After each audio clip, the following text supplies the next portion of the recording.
तो याद करना है अध्याय 7 और जिसका नाम है हिरोशिमा। और लिखे हैं इसको किसने? कवि का नाम है सचितानंद हीरानंद वात्स्यायन अज्ञे जिसको कहते हैं। तो नहीं पूरा तो अज्ञे जी तो याद रहेगा ना। सचितानंद हीरानंद वात्स्याय जिन्हें अज्ञे के नाम से जाना जाता है। और इनका जन्म हुआ था 7 मार्च 1911 ईस्वी में। अज्ञे जी का जन्म कब हुआ था? 7 मार्च 1911 ईस्वी को। कहाँ पर हुआ था? तो कसैया कुशीनगर उत्तर प्रदेश। 7 मार्च 1911 ईस्वी को कहाँ नहीं याद रहेगा तो कम से कम कुशीनगर उत्तर प्रदेश। कुशीनगर उत्तर प्रदेश याद रखते जाना है। अध्याय 7 है जिसका नाम है हिरोशिमा और लिखने वाले हैं क्या? सचितानंद हीरानंद वात्स्याय जिन्हें अज्ञे कहते। इनका जन्म कब हुआ था? 7 मार्च 1911 ईस्वी को। 7 मार्च 1911 ईस्वी को। कहाँ पर? कसैया कुशीनगर उत्तर प्रदेश। नहीं कुछ तो कम से कम कुशीनगर उत्तर प्रदेश याद रखना है।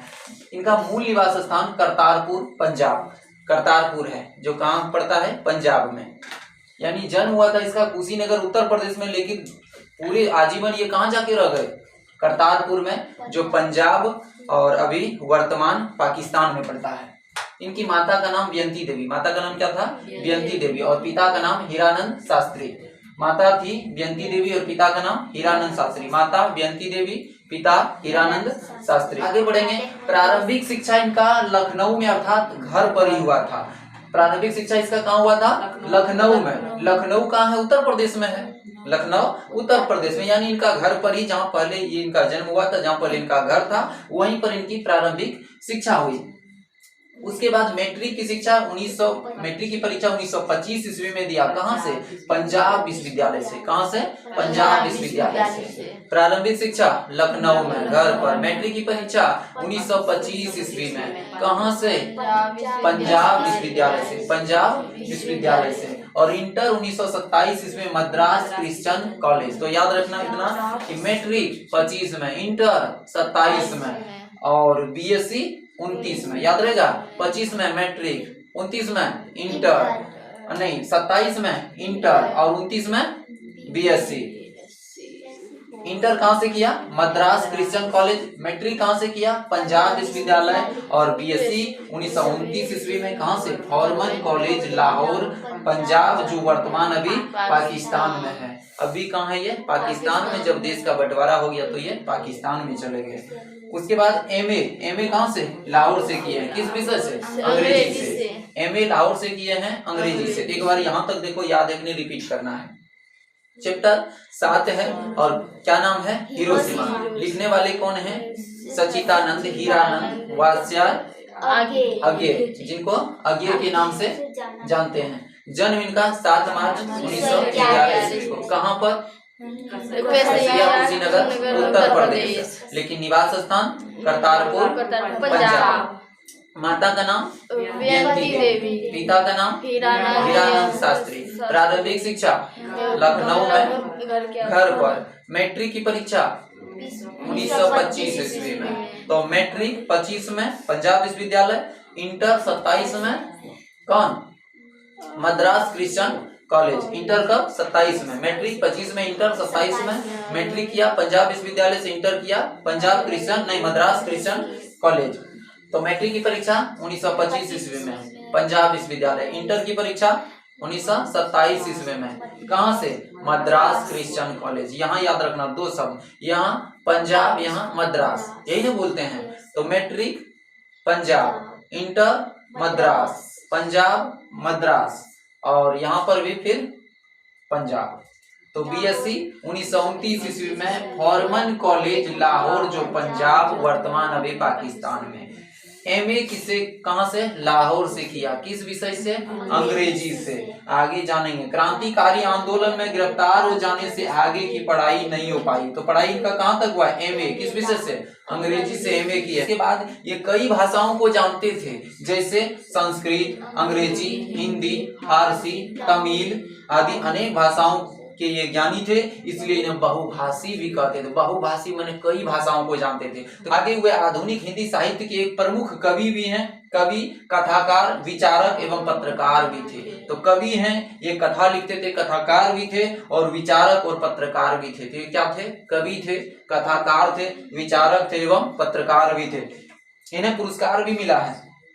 कौन कौन सा पुरस्कार मिला है? तो 3 पुरस्कार याद रखना। साहित्य के क्षेत्र में साहित्य ही न लिखते थे ये, तो साहित्य अकादमी पुरस्कार। कौन कौन सा पुरस्कार? साहित्य अकादमी पुरस्कार, ज्ञानपीठ पुरस्कार और शुक्रा पुरस्कार। कहाँ पे? यूगोस्लाविया का अंतर्राष्ट्रीय स्वर्णमाल पुरस्कार मिला। कहाँ पर इन्हें? यूगोस्लाविया बोलो या शुक्रा। तो पुरस्कार इनको किसको मिला है? पुरस्कार इन्हें 3 पुरस्कार। कौन कौन? साहित्य अकादमी पुरस्कार, ज्ञानपीठ पुरस्कार और यूगोस्लाविया का अंतर्राष्ट्रीय स्वर्णमाल पुरस्कार। तो पुरस्कार इनको किसको मिला है? 3 पुरस्कार मिला है। कौन कौन? साहित्य अकादमी पुरस्कार, ज्ञानपीठ पुरस्कार और यूगोस्लाविया का अंतर्राष्ट्रीय स्वर्णमाल। यानी यूगोस्लाविया बोलो या सुग्रा बोलो? सुग्रा बोलेंगे। तो जो ब्रैकेट में तो पुरस्कार इनको क्या मिला है? यूगोस्लाविया एक अच्छा देश है, वो सुग्रा। और अंत में इनका मृत्यु 4 अप्रैल 1987 ईस्वी में हुआ था। 4 अप्रैल 1987। तो जन्म कब हुआ था? जन्म 7 मार्च 1911 में जन्म हुआ। 1987 में इनका मृत्यु हुआ। बोलो यहाँ तक तो याद है ना? इतना तक तो याद है? इतना याद है? इतना जिनको याद हो गया वही क्षण में याद हो जाएगा, तुरंत याद है। लग रहा है कि इतना बड़ा है, हमें इतना बड़ा दिखने में लग रहा है, मिनटों में याद होगा तुरंत। तो इसको एक बार रिपीट करो, देखो उसको याद करा दो। पहले इनको सुनाओ, इनको सुना दो, वो याद करा देंगे तुरंत। जैसे कि चैप्टर क्या नाम क्या है? हिरोशिमा। किसने लिखा है? अज्ञे जी। नहीं पूरा नाम याद रखेंगे तो अज्ञे नाम याद रखना है। इनका जन्म कब हुआ था? 7 मार्च 1911। मृत्यु मार्च के बाद अप्रैल चल जाना, 4 अप्रैल। हर डेट याद रखना। मार्च में जन्म, अप्रैल में मृत्यु, लेकिन एक ही महीना में नहीं। ईस्वी सन अलग है। 11 यहाँ 87। 4 अप्रैल 1987। कहाँ पर? कसैया कुशीनगर, उत्तर प्रदेश। लेकिन मूल निवास स्थान करतारपुर, पंजाब। माता का नाम बेअंती देवी, पिता का नाम हीरानंद शास्त्री। प्रारंभिक शिक्षा लखनऊ में। मैट्रिक की शिक्षा याद रखना कैसे? मैट्रिक 1925 में, इंटर 27 में और बीएससी 29 में। और मैट्रिक कौन विश्वविद्यालय से? नहीं, कौन विद्यालय से? पंजाब विश्वविद्यालय। Inter Madras Christian college. BSc Forman college Lahore, जो अभी वर्तमान पाकिस्तान में है। एमए लाहौर से किया। एमए कहाँ से? लाहौर से। किस विषय में? अंग्रेजी से। क्रांतिकारी आंदोलन में गिरफ्तार हो जाने के कारण की पढ़ाई रुक गई। आगे भाषा, कितने भाषाओं को जानते थे? संस्कृत, हिंदी, अंग्रेजी, फारसी, तमिल, इस प्रकार के कई भाषा और कई भाषाओं को जानते थे। इसलिए इन्हें बहुभाषी के नाम से, बहुभाषी के नाम से नहीं, इसलिए इन्हें बहुभाषी कहते हैं, क्योंकि कई भाषाओं को जानते थे, इसलिए इन्हें बहुभाषी कहते हैं। वे आधुनिक हिंदी साहित्य के एक प्रमुख कवि थे, क्योंकि कविता लिखे हैं, कवि थे, साहित्य भी लिखे हैं, कथा भी लिखे हैं और वे एक पत्रकार भी थे। पुरस्कार इन्हें कितना पुरस्कार मिला है? इन्हें 3 पुरस्कार मिला है। कौन कौन? साहित्य अकादमी पुरस्कार, ज्ञानपीठ पुरस्कार और यूगोस्लाविया का अंतर्राष्ट्रीय स्वर्णमाल पुरस्कार। उसके बाद देखो प्रमुख कृतियां इनका कौन कौन है? भग्नदूत, चिंता, इत्यलम, हरी घास पर क्षण भर, बाबरा अहेरी, आंगन के पार द्वार, कितनी नावों में कितनी बार, सदा नीरा। और सदा नीरा से ही प्रस्तुत कविता हिरोशिमा जो हम लोग पढ़ रहे हैं, इनका कविता कौन है हमारे पाठ्य पुस्तक में? हिरोशिमा। ये हिरोशिमा कहाँ से लिया गया है? तो सदा नीरा से लिया गया है। याद रहेगा सदा नीरा, जो आगे की क्लास में ये सदा नीरा 12th में चैप्टर में है हिंदी में, और इसी से लिया गया अपना हिरोशिमा जो हम लोग कविता को पढ़ते हैं। कि एक कृतियां और है, ऐसा कोई घर आपने देखा है? ऐसा कोई घर, ऐसा कोई घर आपने देखा है? आपने देखा है। देखो ये इनकी कृतियां हैं। जैसे हम ये नहीं पढ़ रहे हैं, भग्नदूत, चिंता, इत्यलम, हरी घास पर क्षण भर, बाबरा एहरी, आंगन के पार द्वार, कितनी नावों में कितनी बार, सदा नीरा। तो कैसे याद रखेंगे? मानना देखो नाम किसी का भग्नदूत है, मान लो कि किसी का नाम भग्नदूत है, ठीक है? भग्नदूत याद रह गया। भग्नदूत क्या कहते हैं? भग्नदूत चिंता और इत्यलम, चिंता इत्यलम एक में जोड़ दो। हालांकि ये अलग अलग है, लेकिन हमें याद रखने के लिए एक में जोड़ देना। भग्नदूत याद रहा और चिंता इत्यलम दोनों आपस में बैठे, ये सोचना। भग्नदूत और चिंता इत्यलम दोनों आपस में बैठे हैं। कहाँ बैठे हैं? तो हरी घास पर, हरी घास के मैदान है और वहां पर बैठे हैं, दोनों आपस में गप कर रहे हैं। कौन कौन? भग्नदूत और चिंता इत्यलम हरी घास पर जाके बैठे हैं और कहते हैं एक दूसरे से कि बताओ आपने ऐसा कोई घर देखा है? कैसा? कि जहाँ आंगन के पार द्वार हो। कहेगा कैसा घर? तो जहाँ आंगन के पार द्वार है। बोला हाँ देखे है ना, अरे देखे हैं, कितनी नावों में कितनी बार देखे हैं। क्या? तो सदा नीरा देखे हैं, जहाँ से हमारे हिरोशिमा लिया गया है। नहीं लिया गया है, नहीं याद रहेगा। तुरंत देखो कहानी की तरह सोचो इनको। मान लिया जाए भग्नदूत बैठे हैं, दो जैसे दोस्त बैठे हैं, कहाँ? घास का मैदान है, वहां पर बैठे हैं भग्नदूत और चिंता इत्यलम, दोनों बैठे हैं आपस में गप विचार कर रहे हैं भग्नदूत चिंता इत्यलम से कि कहाँ पर बैठे हैं? हरी घास पर क्षण भर माने तनी देर के लिए हरी घास पर मानो कि वो बैठे हैं। चूंकि बैठा तो है नहीं, इसलिए हम क्षण भर के लिए मानते हैं, क्षण भर माने तनी समय के लिए मानते हैं कि वो हरी घास पर क्षण भर के लिए बैठा है। और भग्नदूत पूछ रहे हैं चिंता इत्यलम से कि बताओ आपने ऐसा कोई घर देखा है? कैसा? तो जहाँ आंगन के पार द्वार है। बोला हाँ देखे है ना। कहाँ कि अरे कितनी नावों में कितनी बार देखे हैं। सदा नीरा देखे हैं, जो जिसमें हमारी प्रस्तुत कविता लिया गया है, यानी जिनसे हमारी प्रस्तुत कविता लिया गया है। सदा नीरा देखे, कौन देखे हैं? तो सदा नीरा देखे। अरे कितनी नावों में कितनी बार देखे हैं, कौन? तो सदा नीरा, जिनसे हमारी पाठ्य पुस्तक की कविता हिरोशिमा लिया गया है। नहीं याद रह गया? कहानी बैठाओ दिमाग में, देखो कैसे याद रह गया। याद रहेगा फटाक से। बोलो कहानी की तरह। क्या बोला? भग्नदूत थे आरो चिंता इत्यलम। भग्नदूत थे आरो कौन कौन? भग्नदूत आरो चिंता इत्यलम मानो कि बैठे हैं क्षण भर के लिए हरी घास पर, और दोनों विचार करें, गप कर रहे हैं कि बताओ चिंता इत्यलम आपने ऐसा कोई घर देखा है? कैसा? अरे जहाँ आंगन के पार द्वार है। बोला हाँ देखे, कितनी नावों में कितनी बार देखे हैं। कौन? तो ओ सदा नीरा देखे हैं, जहाँ से हमारी कविता ली गई है। यो याद रह जाएगा इसी में, सदा नीरा से। सदा नीरा देखे हैं, कहेगा कई? अरे जहाँ से हमारी कविता ली गई है हिरोशिमा। नहीं तो याद रह गया। क्या याद किया हमने? काव्य खंड का याद कर लिए। तो कितना काव्य खंड पूरा गया? 1 2 3 4 5 6 7 8। गिन देना उंगली पे, 8 कि 8 हमको याद है। अब देखो प्रश्न कैसे पूछता है कि हमारी पाठ्य पुस्तक में रचित हिरोशिमा शीर्षक कविता किन से लिया गया है? ऑप्शन दिया रहेगा सदा नीरा इत्यलम चिंता भग्नदूत। किन से लिया गया? सदा नीरा से लिया गया है। याद रह गया ये।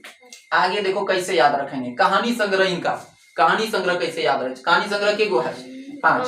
बिपठगा, जयधोल, खोया हुआ रास्ता है, छोड़ा हुआ रास्ता, हाँ छोड़ा हुआ रास्ता शायद होगा। छोड़ा हुआ रास्ता देख लो बुक में, देखो क्या है छोड़ा हुआ रास्ता, यही होगा शायद छोड़ा हुआ रास्ता। बुक देखो छोड़ा हुआ रास्ता है, लिखा गया होगा गलती से। क्या है? छोड़ा हुआ रास्ता। तो हमको ये हमने क्या याद किया अभी? काव्य। काव्य क्या याद किए?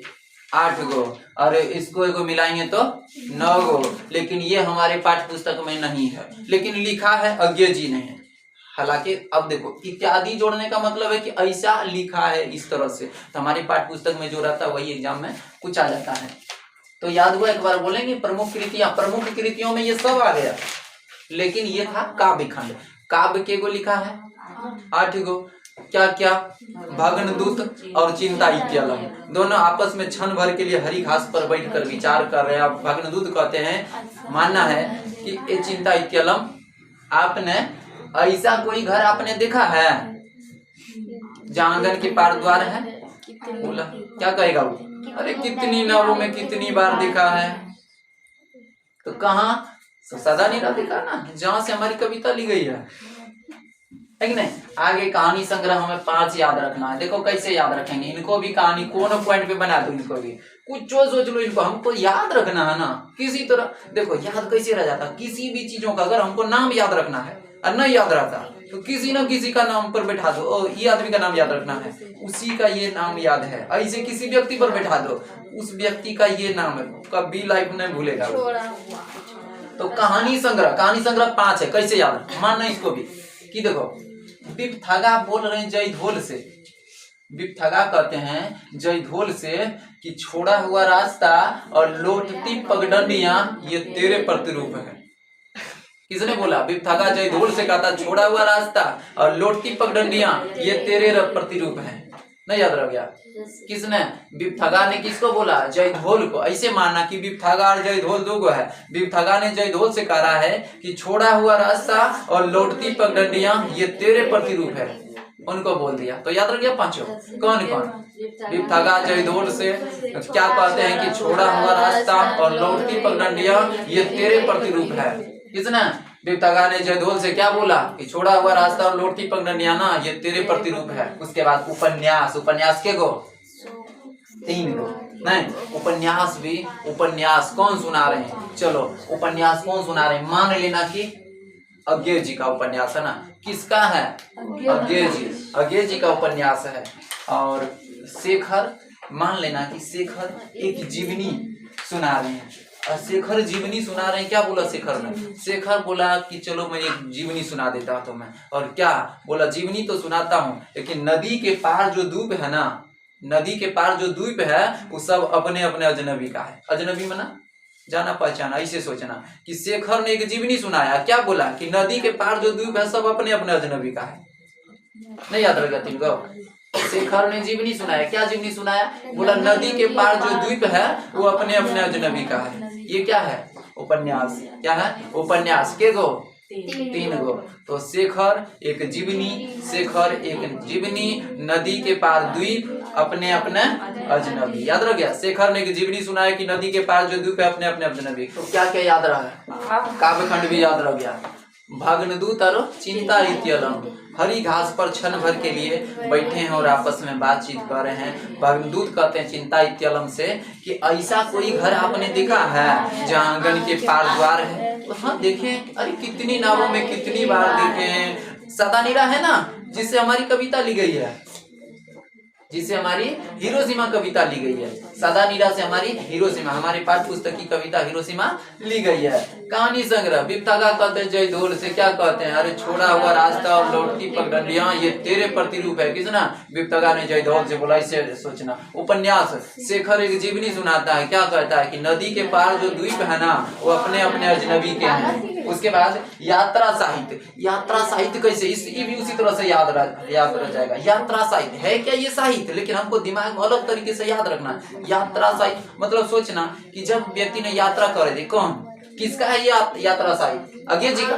मान लेना कि अज्ञेय जी कहीं पर चल रहे थे, यात्रा कर रहे थे, चलते चलते यात्रा कर रहे थे, तो एक बूंद सहसा उछली। मान लो कि उसको चलते चलते ने एक बूंद इस तरह से उसके ऊपर उछला ना, सब दिन याद रहेगा उनको। इस तरह से मान लो कि चलते चलते अब कुछ ऐसा जाके उनके ऊपर गिर गया, चोट लगा, तो याद रहेगा नहीं सब दिन? अरे वहां जा रहे थे ना, जबरदस्त चोट लगा था, नहीं याद रहेगा। तो क्या यात्रा साहित्य माने सोचना कि यात्रा साहित्य कौन यात्रा कर रहे थे? अज्ञेय जी। सोचना क्योंकि यात्रा साहित्य किसने लिखा है? ये अज्ञेय जी ने। तो कौन यात्रा कर रहे थे? सोचना। अज्ञेय जी एक दिन यात्रा कर रहे थे, तो एकाएक छिटक के एक बूंद इस तरह से उछला ना कि सब दिन याद रहेगा उसको, यायावर रहेगा याद। तो क्या था ये? यात्रा साहित्य। के गो है? 2 गो। एक बूंद सहसा उछली, यायावर रहेगा याद। और अगला है निबंध। इसका निबंध को कैसे बैठाना है? त्रिशंकु, आत्मनेपद, अदतन, भवंती, अंतरा, शाश्वती। अब देखो हमको याद करना इसमें के गो? 1 2 3 4 5 6 गो। हमको एक में गिन देना सब। त्रिशंकु नाम याद रहा 3 गो, 3 गो में सब गिन देना। हम जान रहे हैं कि निबंध के गो है 6 गो। ये तो दिमाग में रहेगा ना, निबंध के गो है 6 गो, लेकिन सब अलग अलग। हालांकि हम गिन दिए एक ही में कि भग्नदूत चिंता इत्यलम को एक में गिन दिए, तो क्या दोनों एक में है? अलग अलग है, लेकिन हाँ याद रखने के लिए एक में गिन दिए। उसी प्रकार से निबंध। निबंध क्या था? त्रिशंकु। त्रिशंकु तो पहले बोल दिया। त्रिशंकु आया ना, 3 गो गिन दो। त्रिशंकु 3 गो गिनो। कौन कौन?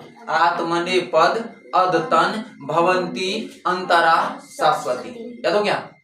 त्रिशंकु 3 गो गिनो। कौन कौन? आत्मनेपद, अदतन, भवंती, अंतरा, शाश्वती। अब बोलो याद होगा कि नहीं? छपो, फिर से गिनाओ। याद हो गया होगा? छपो, बोलो अपने से बोलो। देखो त्रिशंकु एगो, त्रिशंकु के बाद 3 बोल देना है। त्रिशंकु के बाद 3 गो। 3 गो कौन कौन? आत्मनेपद, अदतन, 3 गो एक में बोलना है। भवंती, अंतरा, शाश्वती, तीनों एक में मिला के बोलना। भवंती, अंतरा, शाश्वती।